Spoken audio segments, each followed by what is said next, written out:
आज हम पढ़ने वाले हैं मॉडल पेपर गणित का। 5 मॉडल पेपर सॉल्व करेंगे। आज से स्टार्ट कर रहे हैं पहला पेपर। देखिए पहला पेपर में 2 नंबर के जो प्रश्न आए हुए हैं। पहला प्रश्न है क्वेश्चन नंबर 6वां। STF इंपॉर्टेंट क्वेश्चन है, आता है 306 और 657 बराबर 9 दिया हुआ है, तो LCM बराबर 4 की। कैसे करते हैं?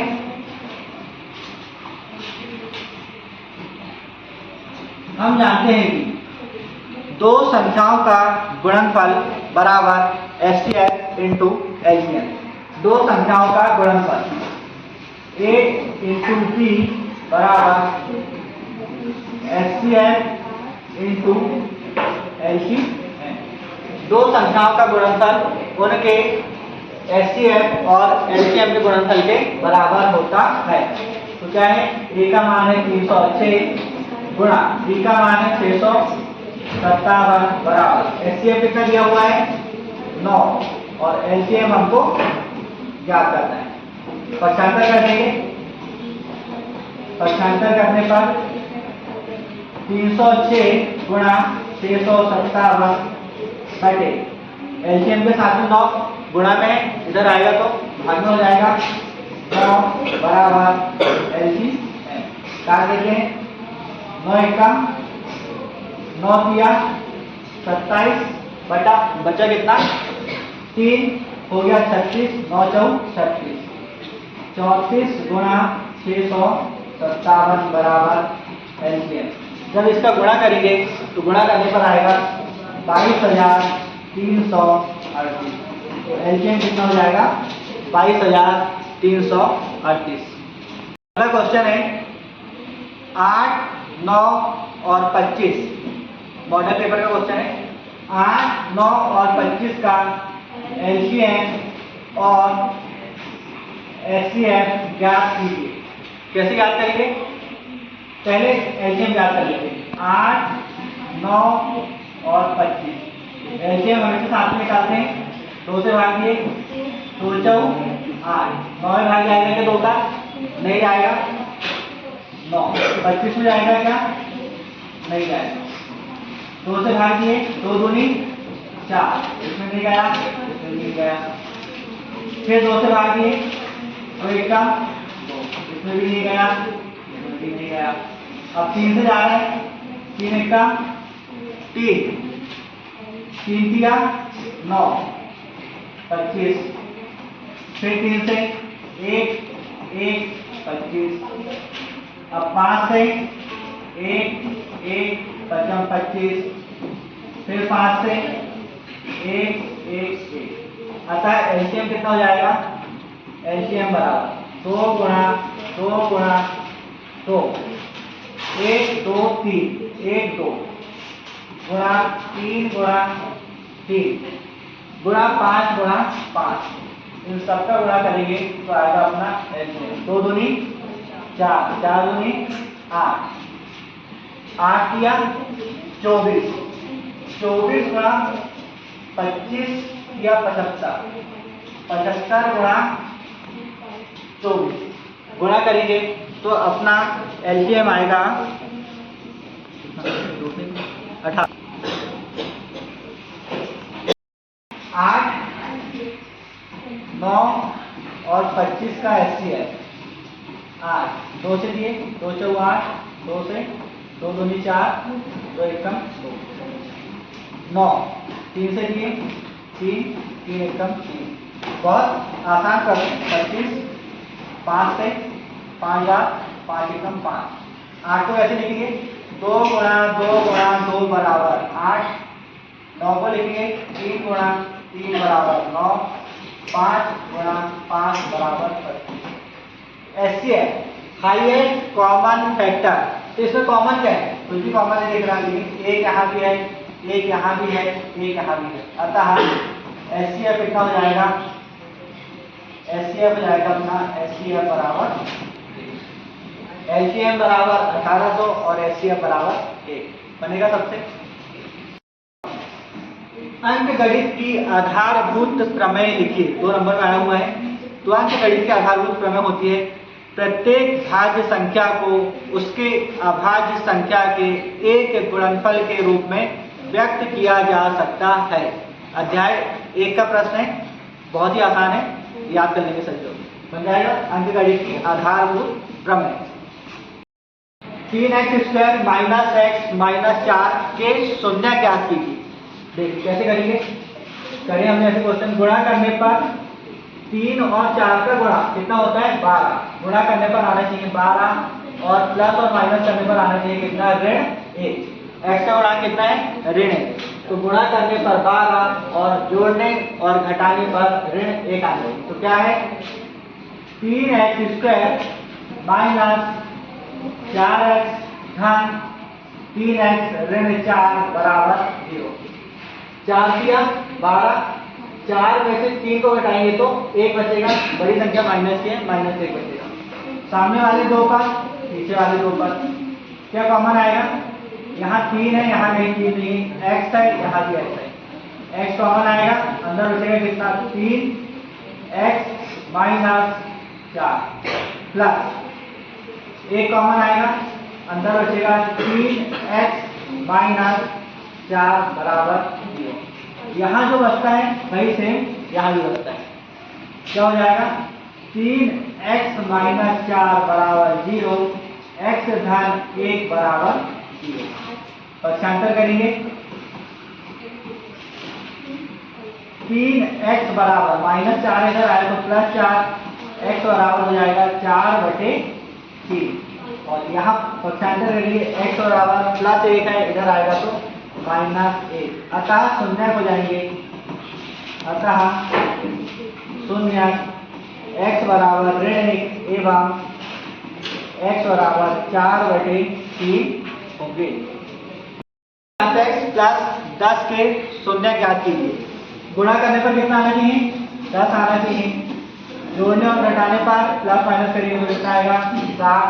ऐसी कौन सी संख्या है, तो 5 और 2, 5 दूनी 10, प्लस 7 आना चाहिए, प्लस 5 प्लस 2, यहाँ लिख लेंगे x² plus 5x plus 2x plus 10 बराबर 0।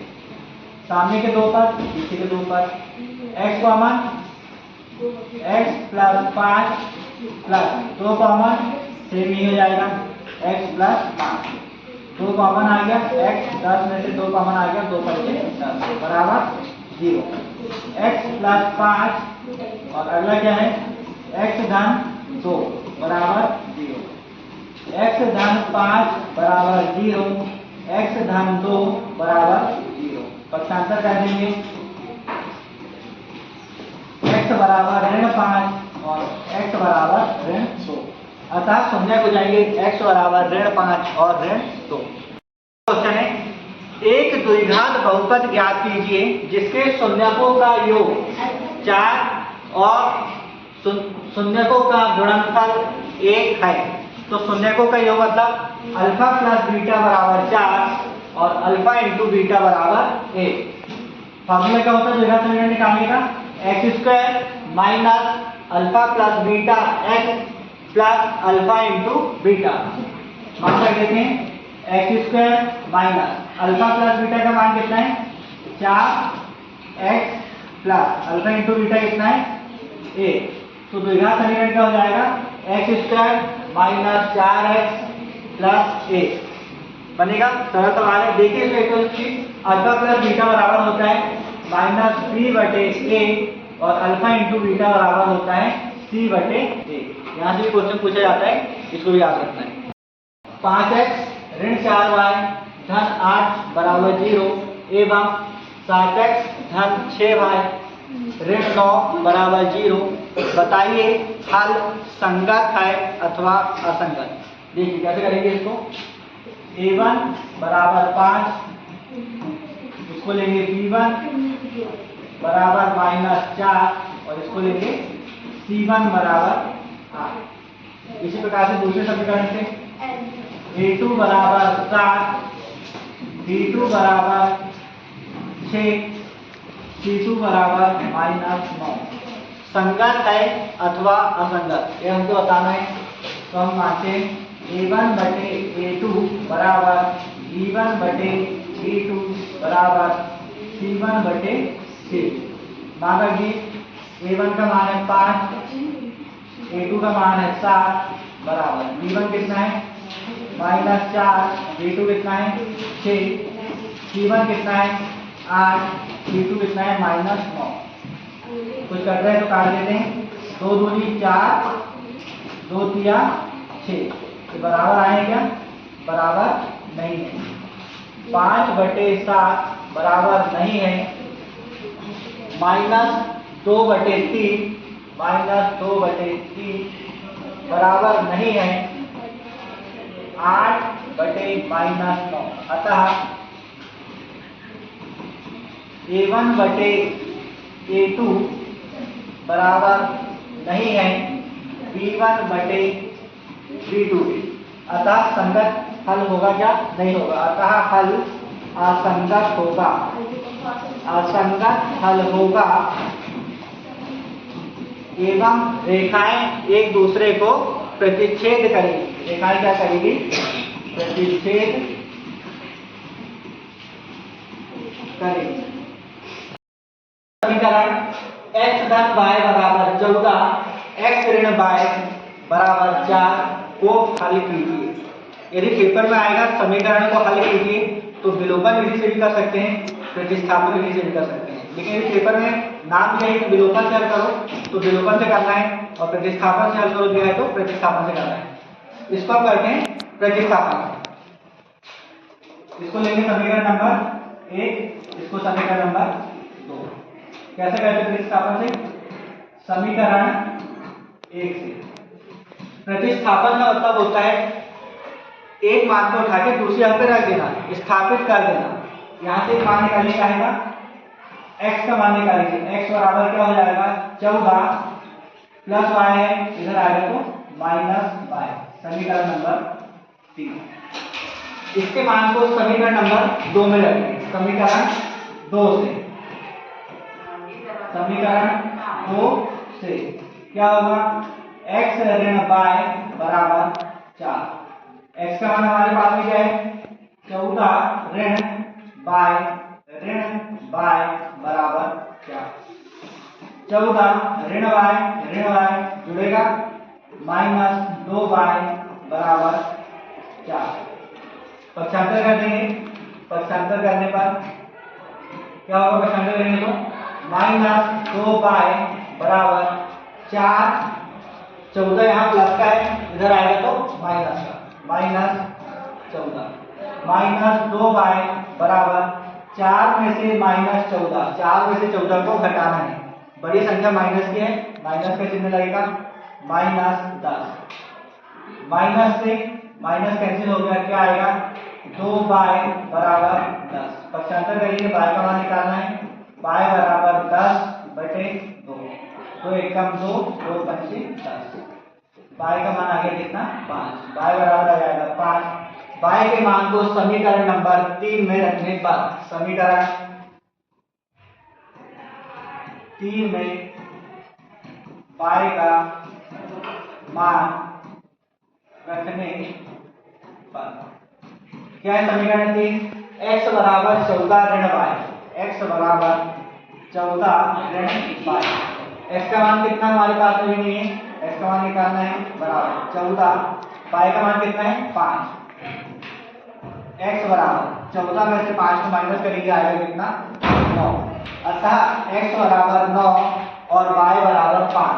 उत्तर की जांच भी कर सकते हैं, यहाँ रख के देख लेते हैं। x बराबर 9, y बराबर 5 बराबर 14। अतः हमारा उत्तर सही है। लास्ट क्वेश्चन है मॉड्यूल पेपर का, समानांतर श्रेणी बनाना है। हमें दिया हुआ है प्रथम पद a बराबर 4 और समानांतर बराबर दिया हुआ है -3। तो AP ज्ञात कीजिए या AP बनाएं। क्या होता है? हम जानते हैं कि AP का व्यापक रूप क्या होता है? a plus b, a plus 2d, a plus 3d। इस प्रकार से AP आगे बढ़ती है। बहुत इजी सवाल है। a का मान कितना है? 4, यहाँ पे 4 प्लस d का मान कितना है? माइनस 3।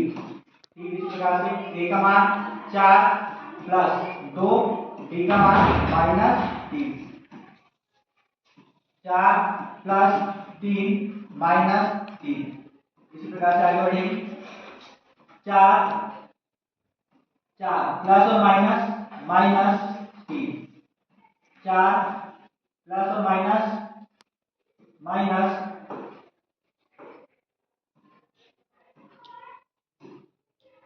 3 दूनी 6।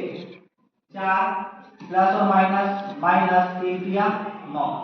इस प्रकार से श्रेणी आगे होगी। 4 में से 3 को माइनस करें कितना आएगा 1। 4 माइनस 6 घटेगी संख्या, बड़ी संख्या का चिन्ह आएगा माइनस 2। 4 माइनस 9 घटेगी, 4 में 9 को घटाएंगे 5, बड़ी संख्या का चिन्ह आएगा माइनस 5। अतः एपी हो जाएगी हमारी, अतः एपी बराबर 4 1 ऋण 2 एवं ऋण 5 होगी। आसान सा सवाल है, 2 नंबर का आता है, बनेगा। क्वेश्चन है किसी त्रिभुज PQRC भुजाएं PQ और PR पर क्रमशः बिंदु E और F स्थित है। देखिए त्रिभुज दिया हुआ है PQR, भुजा PQ और PR पर बिंदु E एवं F स्थित है। तो हमें बताना है EF समानांतर है QR के। हमारे पास में दिया हुआ है PE बराबर 4 सेंटीमीटर, EQ बराबर 4.5, PF बराबर 8 और FR बराबर 9। EF समानांतर है QR, समानांतर है या नहीं बताएं। कैसे बताएंगे? हम जानते हैं कि ठेस प्रमेय से क्या होता है, PE बटे EQ बराबर PF बटे FR। यदि इनका मान बराबर आएगा तो रेखाएं समानांतर होगी, और मान बराबर नहीं आएगा तो रेखाएं समानांतर नहीं होगी। मान कर देते हैं PE का मान कितना है 4, EQ का मान 4.5, PF का मान 8, FR का मान 9। तो इसका ट्रेस काट देते हैं, इसको ऐसे रख देते हैं 4.5, 2 से काट देंगे 2 चौक 8, 2 से काटेंगे 2 चौक 8 बचा 1 हो गया 10, 2 पंचे 4/4.5। दोनों बराबर आए, अतः हम बोल सकते हैं अतः रेखा EF समानांतर QR। अतः रेखा EF समानांतर होगी QR से। सहज प्रश्न पर आधारित सवाल था, बहुत ही आसान सवाल। बिंदु 1 5 2 3 ऋण 2 ऋण 11 निर्धारित कीजिए कि क्या यह बिंदु संरेखी है अथवा नहीं। संरेख मतलब वह बिंदु जो एक ही रेखा में स्थित होते हैं उसे संरेख कहा जाता है। क्या तीनों बिंदु एक ही रेखा में स्थित है? A B C एक ही निर्देशांक है 1 5 1 5, B के हैं 2 3 और C के हैं ऋण 2 ऋण 11। क्या यह संरेखी है? संरेखी कैसे होंगे? जब AB प्लस BC बराबर क्या हो जाएगा AC। तब तो एक रेखा में स्थित होंगे। तो सबसे पहले AB की बीच की दूरी निकालेंगे, फिर BC की बीच की दूरी निकालेंगे, और जब ये दोनों दूरी को जोड़ेंगे और AC के बीच की दूरी के बराबर होगा तो बिंदु संरेखी होंगे। सबसे पहले निकालेंगे दूरी AB, A और B के लिए, AB के लिए x1 y1 क्या हो जाएगा? x1 का मान 1, y1 5, x2 y2 x2 बराबर कितना हो जाएगा 2 3। दूरी AB बराबर क्या होता है? Under root x2 minus x1 का whole square plus y2 minus y1 का होल स्क्वायर। मान रख देते हैं x2 का मान कितना है 2 माइनस 1 का होल स्क्वायर प्लस 3 माइनस 5 का होल स्क्वायर। 2 में से 1 को माइनस करेंगे 1 आएगा 1 का स्क्वायर प्लस 3 माइनस 5, 3 में से माइनस 5 करना है माइनस 2 आएगा माइनस 2 का होल स्क्वायर। क्या हो जाएगा 1 का स्क्वायर 1 ही होता है हमेशा प्लस किसी भी ऋणात्मक संख्या का स्क्वायर हमेशा धनात्मक होगा। ऋण 2 का स्क्वायर कितना 4। तो ab का मान आ गया हमारे पास में कितना 5। ab बराबर √5। ab का मान आ गया √5। इसी प्रकार से हमको क्या निकालना है bc के लिए क्या हो जाएगा x1 y1 b और c के निर्देशांक 2 3 x1 हो गया 2 और y1 हो गया 3 x2 y2 c के निर्देशांक ऋण 2 ऋण 11 दूरी bc बराबर क्या होगा √x2 माइनस x1 का whole square plus y2 minus y1 का होल।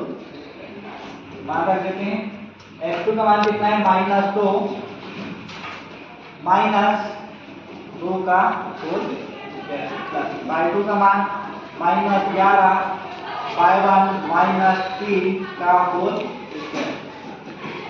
माइनस और माइनस जुड़ेगा -4 का होल स्क्वायर प्लस -11 और -3 भी जुड़ेगा -14 का होल स्क्वायर। अभी आपको बताया कि किसी भी ऋणात्मक संख्या का स्क्वायर हमेशा धनात्मक होता है। 4 का स्क्वायर 16 प्लस 14 का स्क्वायर 196। दोनों को जोड़ देंगे 6 और 6 12 का 2 हासिल का 1 9 और 1 10 हासिल का 1 था 11 हासिल का 1 और 1 2 212। तो BC के बीच की दूरी अपनी कितनी आ गई 212 और AB कितना आ गया करनी 5। अब हमको निकालना है AC के बीच की दूरी AC A और C के निर्देशांक क्या है x1 y1 और x2 y2। A और C के निर्देशांक देखना है। देखिए A के निर्देशांक A 5 ऋण 2 ऋण 11 A 5 ऋण 2 ऋण 11 दूरी AC बराबर √x2 माइनस x1 का whole square plus y2 minus y1 का होल स्क्वायर।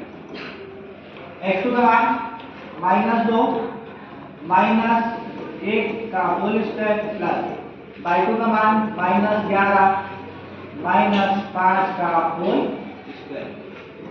माइनस और माइनस जुड़ेगा -2 -1 -3 का whole square plus minus minus यहाँ भी जोड़ेगा -11 और -5 होगा -16 का होल स्क्वायर। और ऋणात्मक संख्या का स्क्वायर हमेशा धनात्मक होता है। 3 का स्क्वायर 9 16 का स्क्वायर 256 9 धन 256। जब इनको जोड़ेंगे तो हो जाएगा 265। जोड़ने पर होगा 265। तो AB का मान क्या था अपने पास में AB बराबर करनी 5 आया हुआ था। BC बराबर आया हुआ था अपना 212 करनी 212 क्या करनी 5 प्लस करनी 212 बराबर करनी 265 के है। तो ये इसके बराबर नहीं है। अतः